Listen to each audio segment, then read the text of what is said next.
सबको नमस्कार। Last video में हमने देखा था कि कॉम्प्रिहेंशन पैसेज क्या है और उसे डील करने का नज़रिया क्या है। हमने ये भी देखा था कि उसके फ्यू स्टेप्स क्या हैं, हमें कौन से स्टेप्स फॉलो करने हैं। तो चलिए देखते हैं थोड़े प्रैक्टिस। लास्ट वीडियो में मैंने डिटेल में एक्सप्लेन किया था, फिर भी ये वीडियो में हम चेक करेंगे कि ये जो 4 पॉइंट्स हैं, ये 4 पॉइंट्स से हम पैसेज क्लियर कर पाते हैं कि नहीं। Read aloud, focus on key points, check the question carefully and reread the content with the question. ये है हमारे 4 पॉइंट्स जिसके हिसाब से हम आगे चलने वाले हैं। पैसेज की ओर चलते हैं। फर्स्ट ऑफ ऑल मैं पूरा पैसेज एक बार रीड करूँगी and then we will go through its meaning. Read the following passage and answer the questions that follow. अब ये भी ध्यान रखिएगा, जो भी क्वेश्चंस मैं पैसेज रीडिंग कॉम्प्रिहेंशन के लिए ला रही हूँ that would be taken from previous year question papers, तो you can also analyse in that context. Vehicles do not move about the roads for mysterious reasons for their own. They move only because people want them to move in connection with the activities which the people are engaged in. Traffic is therefore a function of activities, and because in towns activities mainly take place in buildings, traffic in towns is a function of buildings. The implications of this line of reasoning are inescapable. ठीक है, हमने passage एक बार read कर लिया। ठीक है, question भी देख लेते हैं। 1. Line 1 of the passage means that the vehicle move on the roads. मतलब पहले सेंटेंस में से एक क्वेश्चन है। Second, the author says that traffic is a function of activities. He means that मतलब वो जो इन्वर्टेड कॉमा में एक वर्ड था उसके ऊपर भी हमें ज़्यादा भाव डालना पड़ेगा, तब सेकेंड क्वेश्चन का आंसर मिलेगा। Third, the author suggests by his argument that मतलब वो पूरा जो समरी है, ओवरऑल ये जो आर्ग्यूमेंट है, ये जो स्टेटमेंट ऑथर ने बोला है उसके बारे में भी हमें ध्यान देना है। And last, by this line of reasoning the author means. अब ये जो लाइन ऑफ रीजनिंग है ये भी एक वर्ड आएगा कहीं तो पैसेज में जिसके ऊपर हमें ज़्यादा ध्यान देना है कि उसके बारे में क्या बोल रहे हैं। चलो देखते हैं पैसेज क्या है और एक बार। पहला है vehicles do not move about the road for mysterious reasons for their own. ये तो हम भी जानते हैं कि गाड़ियाँ अपने आप से ही बाहर नहीं निकलती हैं रोड पे, तो फिर क्या होता है? They move only because people want them to move in connection with the activities which the people are engaged in. जो व्यक्ति वो गाड़ी चला रहा होगा उसका जो भी उद्देश्य होगा, उसका जो भी लक्ष्य है बाहर निकल के, उसकी प्राप्ति के लिए ही वो बाहर निकल रहे हैं। कौन? गाड़ियाँ। और गाड़ियाँ कौन ले रहा है? व्यक्ति। Okay. Traffic is therefore a function of activities, and because in towns activities mainly take place in buildings, traffic in town is a function of buildings. उफ, ये थोड़ा बड़ा सेंटेंस था पर मुद्दा इतना ही बता रहे हैं। वो जो बस ये सेंटेंस समझने से पहले देख लीजिए, A is equal to B, ठीक है, B is equal to C, ये भी ठीक है, मतलब A is equal to C. एक बार लिख लेना है तो लिख लो, मुद्दा सिर्फ इतना ही है ये पूरे सेंटेंस में। बता रहे हैं कि ट्रैफिक मतलब जो बनता है, गाड़ियाँ, लोग बाहर निकल रहे हैं गाड़ियों पे, तो ट्रैफिक तो बनना ही है। अब ट्रैफिक क्यों निकल रहा है? क्योंकि लोगों का जो भी कार्य है उसके हिसाब से, जो भी काम है उसके लिए निकलता है। एंड टाउन्स में मोस्टली क्यों निकलता है? कोई ना कोई बिल्डिंग में जाना ही होगा, एक जगह से दूसरी जगह पे जाके काम निपटाना होगा, तो बिल्डिंग्स के कारण। मतलब ट्रैफिक जो है ना कहीं टाउन्स में जो भी ट्रैफिक है उसके लिए कहीं ना कहीं बिल्डिंग्स भी भागीदार है। मतलब ए जो है वो बी से कनेक्टेड है और बी जो है वो सी से कनेक्टेड है, तो ए और सी कनेक्टेड है। ट्रैफिक जो है वो लोगों के एक्टिविटीज़ के कारण कुछ काम के लिए निकल रहा है, और काम मोस्टली टाउन्स में कहाँ होता है? बिल्डिंग्स की में होता है। ऑफिशियल बिल्डिंग हो, इंस्टीट्यूशन हो, जो भी है एक बिल्डिंग होगा ना, वहीं पे काम होगा।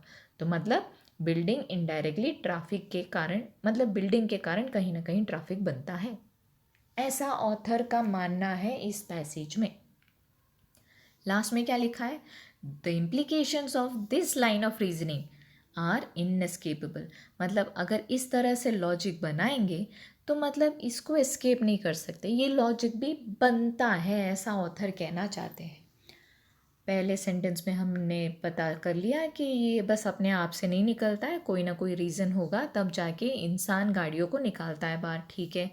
फंक्शन ऑफ एक्टिविटीज़ है, फंक्शन ऑफ बिल्डिंग है, ये तो हमने रिलेट कर लिया, ए वाला ए बी सी इंटरकनेक्टेड है, ठीक है। और लास्ट में ये जो लाइन ऑफ रीजनिंग है वो भी ठीक है, ओवरऑल लॉजिक लगा रहे हैं, ऐसा समझ के हम क्वेश्चन पे चलते हैं, देखते हैं कि क्वेश्चन कितना समझ आएगा। पहला question, line 1 of the passage means that vehicles move on the road. Q. A. For reasons difficult to explain. B. To serve specific purpose of people. 3. In a haphazard fashion. D. In ways beyond our control. Sentence तो ये था कि यूं ही नहीं निकलता, लोगों को कुछ ना कुछ काम होगा इसीलिए लोग गाड़ी में बैठ के निकलते हैं, राइट। मतलब ऑब्वियसली कुछ ना कुछ काम है, यहाँ पे सिर्फ वोकैबुलरी चेंज हुआ है, वहाँ पे सेंटेंस में पैसेज में जो था वो है एक्टिविटीज़, यहाँ पे जो वर्ड है वो है पर्पस। तो आंसर हुआ B, to serve specific purpose of people. पहला क्यों नहीं, क्योंकि मिस्टीरियस रीज़न भी बोल रहे हैं ना, मतलब डिफ़िकल्ट टू एक्सप्लेन की तो बात नहीं आ रही है। सेकेंड, कोई कन्फ्यूशन है ऐसा नहीं बता रहे, और हमारे कंट्रोल के बाहर की तो कोई बात ही नहीं हुई। लोग बाहर क्यों निकलते हैं, vehicles move on the road, why, because there are some activities which human wants to complete, उसके लिए निकलते हैं, मतलब कुछ स्पेसिफिक पर्पस होता है, कुछ एक्टिविटी कंप्लीट करनी होती है। So B is the answer for first question. Second, logic लगा लेना, और जब से मैं जैसे जैसे मैं बोल रही हूँ उसके बीच में अगर आपको आंसर क्लिक होता है तो प्लीज़ मेक श्योर कि आप इनबॉक्स में डाल दें। The author says that traffic is a function of activities. अब एक फंक्शन ऑफ एक्टिविटीज़ ऐसा क्यों कह रहे हैं, चलिए देखते हैं options. Human activities are taking place, वो तो होता ही है। B, human activities are dependent on traffic, human activities traffic पे डिपेंड तो नहीं करता है। Traffic is not dependent on human activities, ये भी नहीं है, ट्रैफिक ह्यूमन एक्टिविटीज़ से डिपेंड नहीं होता, ऐसा नहीं है। Traffic is connected with human activities, ये ज़्यादा बराबर लग रहा है, क्योंकि ट्रैफिक ह्यूमन एक्टिविटीज़ के कारण ही बनता है, ऐसा पैसेज में है ना। गाड़ियाँ निकल रही है, गाड़ियाँ क्यों निकल रही है, लोगों को कुछ काम है उसके लिए निकल रहे हैं। अब एक भी व्यक्ति तो ऐसा नहीं होगा ना कि कोई काम नहीं है, कुछ तो काम होगा जिसके कारण घर से बाहर निकलेगा अपनी गाड़ी लेके। तो मतलब traffic is connected with human activities, काम होता है कुछ तो, it can be business, it can be personal, it can be anything, but there is some activity, there is some purpose. तो traffic is connected with human activities. 3 देखिए, the author suggests by his argument, ये पूरे मुद्दे में वो ABC वाला आ रहा है, हाँ, क्या बताना चाहते हैं। To regulate traffic more policeman have to be employed. अब ट्रैफिक को कैसे रोकना है उसके बारे में तो बात ही नहीं हुई, और जाहिर सी बात है पुलिसमैन या उससे रिलेटेड कोई भी वर्ड आया ही नहीं। याद रखिएगा एक बात, whenever you try to clear और understand a reading passage and answer them, there is nothing outside the passage. जो भी क्वेश्चन का आंसर है वो पैसेज के अंदर ही है, उसी के अंदर से निकलेगा, बाहर से कुछ नहीं आना है। सो यहाँ पे पुलिसमैन की तो बात नहीं हो रही है। Second, to regulate activities traffic has to be control. अब ये ट्रैफिक को कंट्रोल करने की बात भी आई नहीं है। Third, to regulate traffic buildings have to be taken into consideration. Buildings related है बोल रहे हैं, उसको कंसिडर करने की बात नहीं आई है। और D, to understand the traffic problem we must examine the social context in which it is found. ये बात है, सोशल कॉन्टेक्स्ट, कुछ ना कुछ एक्टिविटीज़ है जिसके कारण ह्यूमन निकल रहे हैं, so there might be some context to that activity. So third में आंसर आता है 4। और लॉजिक ये भी कहता है कि पहला 3 बिल्कुल कनेक्टेड नहीं है तो चौथा ही कनेक्टेड होना है, ठीक है ना। चलिए आते हैं 4th क्वेश्चन पे। By this line of reasoning the author means, ये लाइन ऑफ रीजनिंग लास्ट में था ना, दैट मीन्स पूरी समरी, मतलब पूरा लॉजिक क्या बता रहा है इसके बारे में। Idea contained in the line, ठीक है, इन दिस लाइन, ये जो वर्ड लिखा था लास्ट में उस लाइन से बात बता रहे नहीं, एक सेंटेंस ही था सीधा, वो अकेले लाइन पे तो नहीं है, क्योंकि वो सेंटेंस इफ़ यू रिमेंबर आप पीछे जाके और एक बार चेक कर सकते हैं। सेंटेंस इतना था, the implication of this line of reasoning are inescapable. ये जो सेंटेंस में ये जो पूरा लाइन ऑफ रीजनिंग है, ये जो लॉजिक लगा रहे हैं पूरे पैसेज में, वो हम अनदेखा नहीं कर सकते, ये बता रहे हैं। तो बस एक सेंटेंस से कनेक्टेड नहीं है। Second, idea contain in any one line of this argument. पूरा पैसेज ही एक आर्ग्यूमेंट है। मुद्दा यही है कि गाड़ियाँ बाहर क्यों निकल रही है और उसको सीधा कनेक्ट कर दिया बिल्डिंग के साथ और इंटरेस्ट पर्पस के साथ। तो वो तो एक लाइन पे होल्ड नहीं हो रहा है। The manner of argument, line of reasoning यहाँ पे means the whole lines whatever is been given. ये लाइन ऑफ आर्ग्यूमेंट मतलब ऐसे तरीके से, इस तरीके से मुद्दा बिठाना, राइट। तो आंसर होता है the manner of arguing, that is the third option. Fourth वैसे भी देख लो, the row of printed characters. यहाँ पे प्रिंटेड कैरेक्टर्स तो कुछ है नहीं जहाँ पे बात बनेगी, right. So that means by this line of reasoning the author means the manner of arguing. अब आपको दिख रहा है कि हमने 4 पॉइंट्स लिए थे।